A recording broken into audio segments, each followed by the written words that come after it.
4 po tayo sa Baguio ngayon, ano?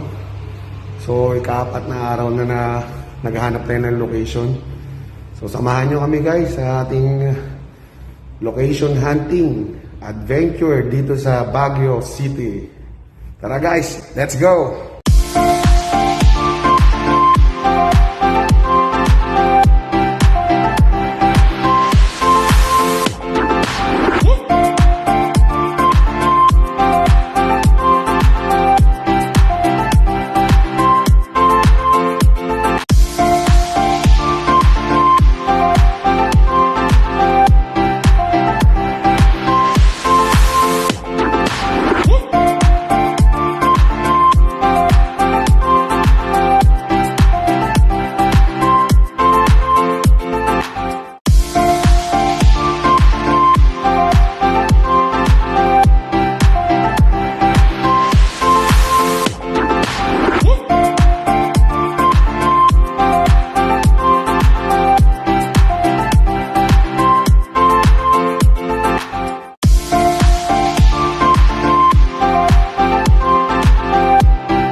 Botanical Garden.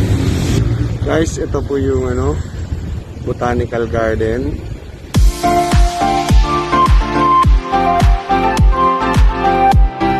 Medyo naka-close ngayon ang Botanical Garden sa public kasi nga may pandemic kaya hindi tayo makapasok.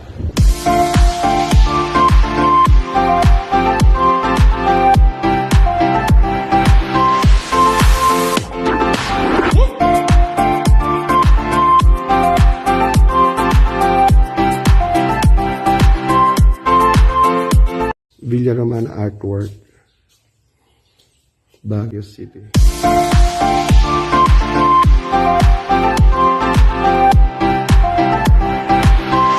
One of the artist house here in Baguio.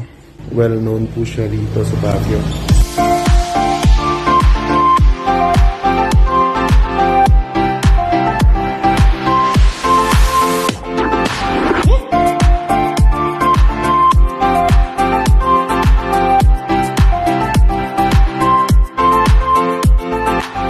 Tourism si Miss Arian dito sa Baguio.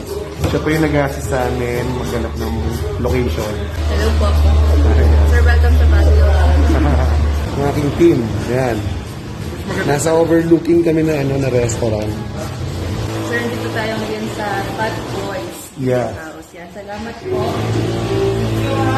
And guys, si Miss Arian na nag-suggest dito. Masarap daw pagkain dito. Yes. And may mga acoustic Ban. Pagkagabi, no? Artwork na may-ari, yung nasa ibabaw. Guys, nasa right park tayo ngayon. May nakita tayo nag-shooting dito. Pelikula daw ng Regal Films. At banda rito naman ay ang coordinator ng Baguio na si Carol Tibayan. Ayan siya, yung nakapula. Siya ang reyna ng showbiz dito sa Baguio. Lahat ng mga location manager ay sa kanya lumalapit para magpatulong sa paghahanap ng location. Guys, nakabalik na naman tayo sa ating hotel. Natapos na naman ang isang buong araw ng paghahanap ng location. Guys, bukas samahan niyo ulit kami. Pakisuportahan niyo po, lalo na ang mga kapwa natin Filipino vlogger. Maraming salamat po sa inyo lahat.